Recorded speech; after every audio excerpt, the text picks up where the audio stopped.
Assalamualaikum warahmatullahi wabarakatuh. Halo teman-teman. Perkenalkan, nama saya Aulia Iza Hasanah. Dan saya Ella Juniarsi. Dan saya Anggi Amelia Pertiwi. Sudah pada tahu belum nih hukum mengenai riba? Kalau belum pada tahu, silahkan tonton video berikut ini sampai selesai ya. Keep on watching teman-teman.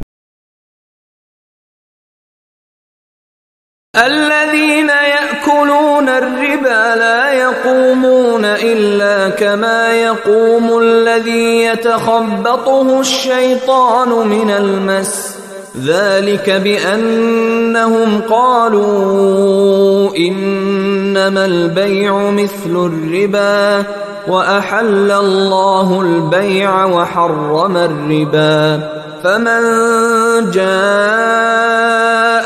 موعظة من ربه فانتهى فله ما سلف وأمره إلى الله ومن عاد فأولئك أصحاب النار هم فيها خالدون يمحق الله الربا ويربي الصدقات والله لا يحب كل كفار أثيم إن الذين آمنوا وعملوا الصالحات وأقاموا الصلاة وآتوا الزكاة لهم أجرهم عند ربهم ولا خوف عليهم ولا هم يحزنون يا أيها الذين آمنوا اتقوا الله وذروا ما بقي من الربا إن كنتم مؤمنين فإن لم تفعلوا فأذنوا بحرب من الله ورسوله وإن تبتم فلكم رؤوس أموالكم لا تظلمون ولا تظلمون.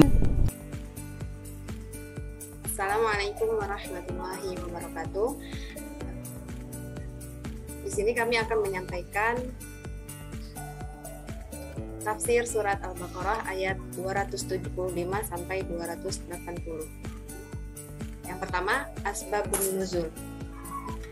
Pada ayat 278 dan 280. Di ayat 278, Al-Abbas dan Khalid bin Walid adalah dua orang yang berkongsi di zaman jahiliyah yang memberikan pinjaman secara riba kepada beberapa orang Bani Sakif. Setelah Islam datang, kedua orang itu masih mempunyai sisa riba dalam jumlah besar. Kemudian turunlah ayat yang artinya, hai orang-orang yang beriman, takutlah kepada Allah dan tinggalkanlah sisa-sisa riba. Kemudian di ayat 280, Al-Qalbi berkata, Bani Amr bin Umair berkata kepada Bani Al-Mughirah, bayarlah harta pokok kami saja, sedangkan ribanya kami serahkan kepada kalian. Kemudian Bani Al-Mughirah berkata, sekarang kami dalam keadaan susah, tidak memiliki uang untuk membayar utang kepada kalian. Oleh karena itu, kami minta kalian memberi kami waktu tenggang hingga buah yang kami miliki masak. Namun Bani Al-Mughirah tidak berkenan memberikan waktu tenggang kepada mereka. Lalu turunlah ayat wa in kana dzu usratin. Selanjutnya itu mufradat ayat. Yang pertama ada yaqumu, artinya berdiri. Almas, yaitu gila. Albay, yang artinya jual beli. Ada, artinya mengulangi. Yamhaku, yaitu memusnahkan. Yang dimaksudkan di sini yaitu memusnahkan riba. Yurbi, artinya menyuburkan dengan sedekah. Panazirodun, itu tenggang waktu. Allah Subhanahu wa Ta'ala adalah Zat yang Maha Kuasa dan Agung. Telah mengabarkan kepada pelaku riba bahwa ulah mereka itu diibaratkan dengan sebagai penghisap darah. Mereka akan bangkit dari kubur di hari kiamat nanti dalam keadaan sempoyongan, gontai, dan gila karena kesurupan setan. Mereka jatuh terjungkal, kemudian berjalan, tetapi mereka tak dapat berjalan dengan tegak karena disurupi setan. Semua itu karena mereka menghalalkan riba yang diharamkan Allah Subhanahu wa Ta'ala. Riba itu seperti jual beli, mengapa diharamkan? Demikian kata mereka. Hal yang amat memalukan ini telah dibantah oleh Allah Subhanahu wa Ta'ala, bahwa jual beli adalah pertukaran dan di dalamnya mengandung kemanfaatan dan keuntungan, sehingga Allah menghalalkannya. Sementara riba adalah pertambahan yang diambil dari jerih payah pengutangan, dan karenanya Allah mengharamkannya. Bagaimana mungkin keduanya sama?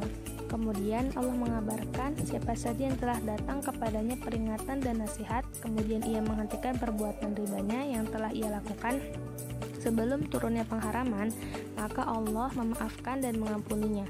Allah tidak akan mengazabnya atas harta yang ia ambil dari hasil riba. Adapun orang yang tetap melakukan praktik riba setelah turunnya larangan, ia harus mendapatkan siksaan yang berat, yaitu kekal dalam neraka jahanam karena menghalalkan apa yang telah Allah haramkan. Allah Subhanahu wa Ta'ala benar-benar mengancam para pelaku riba dengan dihancurkannya harta mereka dan mengurangi keberkahannya. Sebaliknya, untuk orang yang bersedekah, maka Allah akan memberkati dirinya sekaligus hartanya yang akan dikembangkan oleh Allah. Allah tidak menyukai orang yang hatinya kafir. Perkataan berikutnya, perkataan dan perbuatannya penuh dosa. Kemudian ancaman yang amat pedih itu ditujukan kepada orang yang melakukan praktik riba, khususnya apabila orang tersebut dari kalangan mukmin. Tegasnya, riba dan iman tidak akan pernah bersatu, dan karenanya Allah mengumumkan peperangan kepada para pelaku riba. Maka turunlah ayat, maka jika kamu tidak mengerjakan atau meninggalkan sisa-sisa riba, maka ketahuilah bahwa Allah dan Rasul-Nya akan memerangimu. Dan jika kamu bertobat dari pengambilan riba, maka bagimu harta pokokmu. Kamu tidak menganiaya dan tidak pula dianiaya. Demikian Allah Subhanahu wa Ta'ala mengumumkan peperangan kepada mereka. Jadi, apa pantas disebut seorang muslim masih mempraktikkan riba sementara ia mendengar ayat ini? Pembahasan yang selanjutnya yaitu riba dalam Islam. Yang pertama ada riba nasi'ah, dan yang kedua ada riba fadl. Riba nasi'ah adalah model riba yang sudah dikenal di kalangan Arab jahiliyah, yaitu seseorang memberikan pinjaman uang dalam jumlah tertentu kepada seseorang dalam batas tempo tertentu, misalnya sebulan atau setahun, dengan syarat berbunga sebagai imbalan batas waktu yang diberikan itu. Sedangkan riba fadl adalah riba yang dijelaskan oleh sunnah Nabi SAW sebagai berikut. Seseorang menukarkan barangnya yang sejenis dengan suatu tambahan, misalnya gandum 1 kilo ditukar dengan 2 kilo gandum, dengan menambahkan atau melebihkan dari yang seharusnya. Kandungan hukum.